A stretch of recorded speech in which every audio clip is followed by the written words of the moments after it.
लेंगे सबकी खबर। नमस्कार, आप देख रहे हैं जनभावना टाइम्स और मैं हूं आपके साथ पारिजात। लेंगे सबकी खबर में आज हम बात करेंगे राहुल गांधी की। कांग्रेस के युवराज राहुल गांधी ने इस बार विदेश में देश के प्रधानमंत्री नरेंद्र मोदी पर निशाना साधा है। ऐसा लगा जैसे वे इंतजार में ही थे कि इंग्लैंड जाकर कब भारत की मिट्टी पलीत करे। राहुल गांधी ने अब इस तरह से भी अपना नाम रोशन कर दिया है। वैसे तो जो बात राहुल गांधी ने लंदन जाकर कही बिल्कुल नई बात नहीं है। बात करें भारत की राजनीति की, सरकार की, विदेश मंत्रालय की, ये सारी बातें सब जानते हैं। पर प्रश्न ये उठता है कि क्या किसी भारतीय को भारत से बाहर जाकर देश की निंदा करनी चाहिए? और वो भी अगर कोई व्यक्ति किसी देश में किसी बड़ी पार्टी का बड़ा नेता है, तब तो यह उस पर बिल्कुल भी शोभा नहीं देता। ऐसा करना तो राष्ट्र के प्रति ऐसे व्यक्ति की कृतज्ञता को जाहिर करता है। राहुल के बयान पर बीजेपी लगातार उन पर पलटवार कर रही है। अरुणाचल प्रदेश के नागसाई में केंद्रीय गृह मंत्री अमित शाह ने कांग्रेस नेता राहुल गांधी पर निशाना साधा।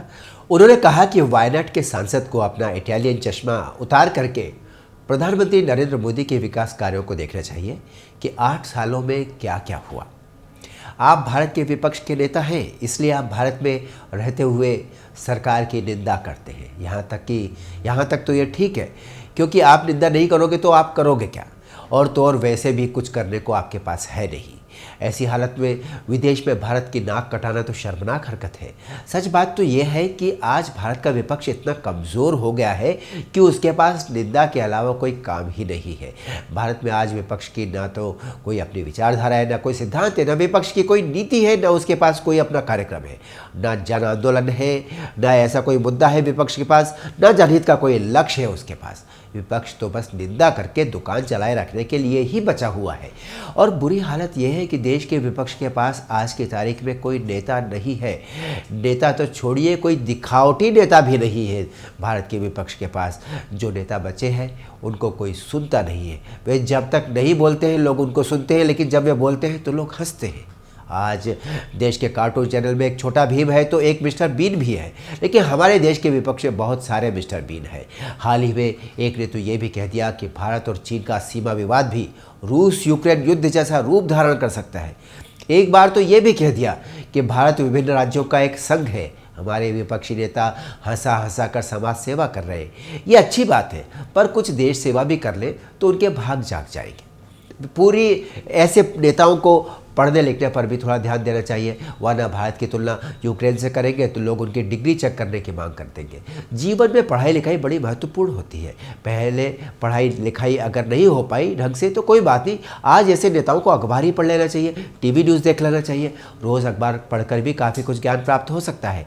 भारत की विपक्षी राजनीति में मुगलों वाला परिवारवाद और सत्ता के लिए मुगलों वाली गलाकाट, ऐसी सोच भी दिखाई दे रही है। इन नेताओं ने 2.5 अक्षर ज्ञान का सीखा ही नहीं, ये ढक्कन ही रह गए।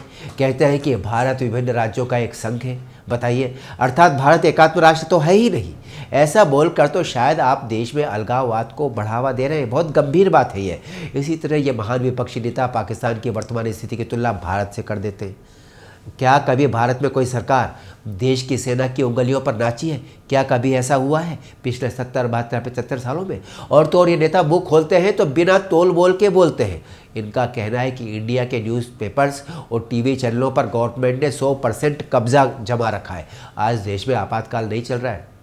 अगर कोई पत्रकार और अखबार मालिक खुशामदी करके अपनी दुकान चला रहे हैं तो ये उनका अपना निजी स्वार्थ है। पर देश में बहुत सारे निर्भीक और निष्पक्ष पत्रकार हैं जो भाजपा सरकार के प्रधानमंत्री और विदेश मंत्री पर उंगली उठाते हैं, उन्हें घमंडी होने का आरोप लगा देते हैं, लेकिन कोई उन्हें हाथ भी नहीं लगा सकता। भारत के विदेश मंत्रालय के अधिकारियों पर लांछन लगाना बिल्कुल समझदारी नहीं है।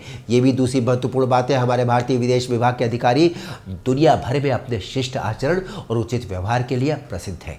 विदेशी धरती से राहुल के द्वारा देश के बारे में बार बार की जा रही आलोचनात्मक टिप्पणियां पर बीजेपी, इन टिप्पणियों के खिलाफ बीजेपी हमलावर हो गई है। बीजेपी ने इसे राष्ट्र को धोखा देने के समान बताया है। कांग्रेस नेता पर निशाना साधते हुए राजीव भाटिया ने कहा कि गांधी को भारत की तुलना पाकिस्तान से नहीं करनी चाहिए। राहुल गांधी को, जो अपने अस्तित्व के आधे से अधिक समय तक तानाशाही हुकूमत के अधीन रहा है, जो देश कांग्रेसी, इन्हीं की पार्टी कांग्रेसी पार्टी के अधीन रहा है और अस्तित्व के लिए भीख का कटोरा लेकर घूमता रहा रहा है पिछले 70 सालों में। लेकिन भाजपा के तो अपने भाग्य पर गर्व करना चाहिए। भाजपा को कि विपक्ष में उनको राहुल गांधी जैसा विरोधी नेता मिला है जो लगातार बीजेपी की मदद कर रहा है। इसलिए बीजेपी को चाहिए कि राहुल को थैंक यू कहे और उनका आभार प्रकट करें। लेंगे सबकी खबर में अभी इतना ही। नमस्कार।